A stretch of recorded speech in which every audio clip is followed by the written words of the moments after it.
Des Van Ryan steps in as Umkhonto we Party's acting caucus leader amid turmoil. South Africa's political arena is witnessing fresh turbulence within the MK party, with former President Jacob Zuma intervening to restore order after a dramatic internal fallout. The former president has appointed former Finance Minister Des Van Ryan as the acting leader of the party's parliamentary caucus, a move intended to stabilize operations following the suspension of the Umkhonto we Party Deputy President Dr. John Hlophe. The latest turmoil erupted on 5 November 2025 when the MKP announced Hlophe's suspension from all party activities. At issue was his unilateral decision to replace Parliamentary Chief Whip Makhubele with Van Ryan, an organizational change allegedly made without the approval of the party's National High Command, where Hlophe himself serves. Complicating matters further, Hlophe's move reportedly occurred while Zuma was abroad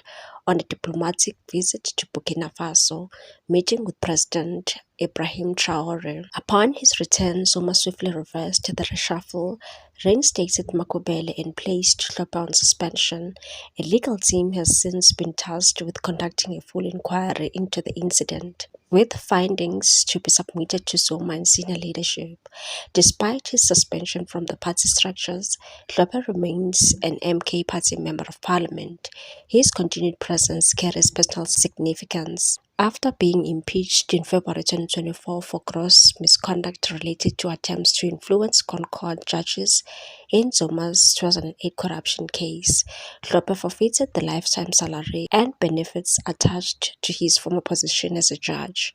Analysts say Zuma's enduring loyalty to Hlophe, who stood by him during key legal battles, may be guiding the party's cautious approach rather than opting for outright expulsion. On 15 November 2025, the MK party spokesperson confirmed that Zuma had authorized Van Ryan to assume the acting caucus leader role with immediate effect, emphasizing the need for continuity and uninterrupted parliamentary efficiency, and stressed that Makhubele will remain chief whip, formally closing the chapter on the disputed reshuffle. Van Ryan is a familiar, if contentious, name in South African politics. He earned the name Weekend Special in 2015 after being controversially appointed finance minister by Zuma, only to be replaced with days amid public outrage and market panic.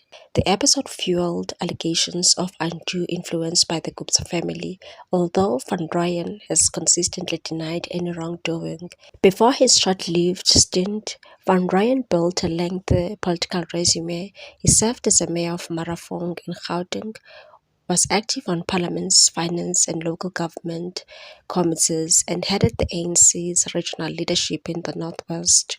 His new role as MK Party's acting caucus leader places him at the helm of the third largest parliamentary bloc of 58 seats secured during the 2024 elections, positioning him as a central figure in the official opposition following the DA's entry into the government of national unity. Political analysts are split on how the MK party has handled the crisis.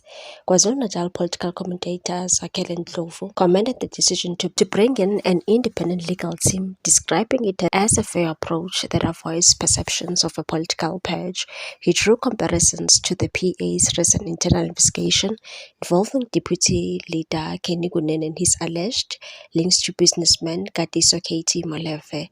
However, Ndlovu questioned the necessity to Hlophe's immediate suspension and said, "I think they should have discussed this matter with him. Suspending him so quickly doesn't look good for his future in the MK party," warning that an expulsion could alienate supporters who view Hlophe as a loyal defender of Zuma, especially given his vulnerable financial position after impeachment. Other analysts, including political economist Dr. Dale, highlighted broader challenges facing the MKP as a fast-growing, personality-driven organization formed in the months leading up to 2024 elections.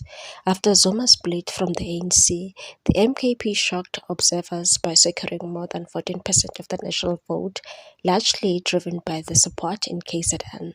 But internal tensions such as current dispute threaten to undermine cohesion as the party pushes its radical agenda of land redistribution and state-led nationalization.